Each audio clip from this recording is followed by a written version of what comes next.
Hallo und herzlich willkommen zu meinem ersten Video. Viele Leute fragen sich sicher, wo meine anderen Videos sind geblieben. Das ist natürlich eine gute Frage für alle zusammen und ich habe gedacht, in diesem Video erkläre ich euch, wo alle meine Videos sind geblieben. Wie viele Leute wissen, mache ich schon länger YouTube-Videos und ich habe ja auch geplant, Let's Plays zu machen.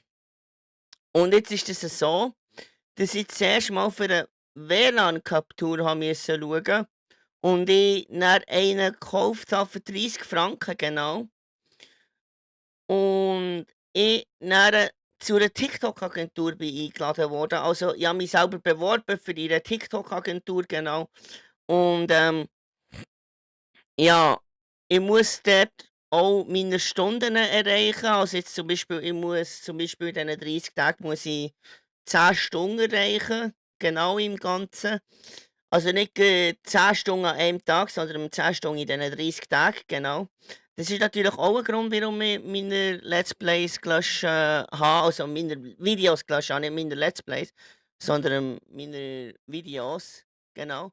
Ich mache dann hier mal das Mikrofon ein bisschen leisiger, so. Und deswegen habe ich dann auch gedacht, dass ich das Ganze wieder aufgeben mit meinem Channel und dann habe ich so gefunden, ne, es ist wahrscheinlich auch keine gute Idee, weil meine Fans und meine Zuschauer im Stich zu lassen, das kommt nicht gut raus.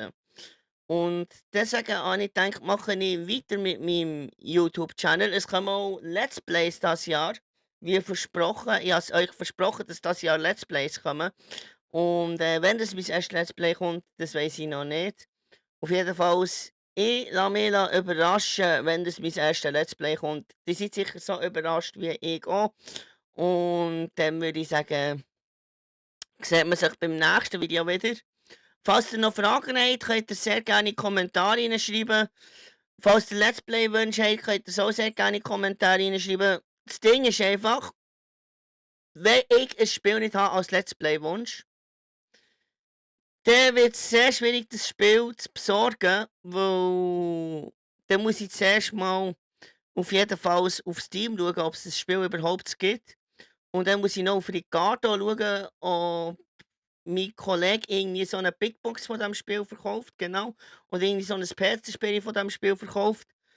Genau. Also, da muss ich mich dann auf einiges drauf gefasst lassen, dass ich dann nachher, mehr um eure Let's Play-Wünsche muss kümmern, genau. So, ich würde sagen, das ist es gewesen mit dem Video. Ich hoffe, euch hat das Video gefallen. Ihr könnt mich natürlich auch gerne abonnieren. Und dann würde ich sagen, sehen wir sich beim nächsten Video. Macht's gut. Ciao.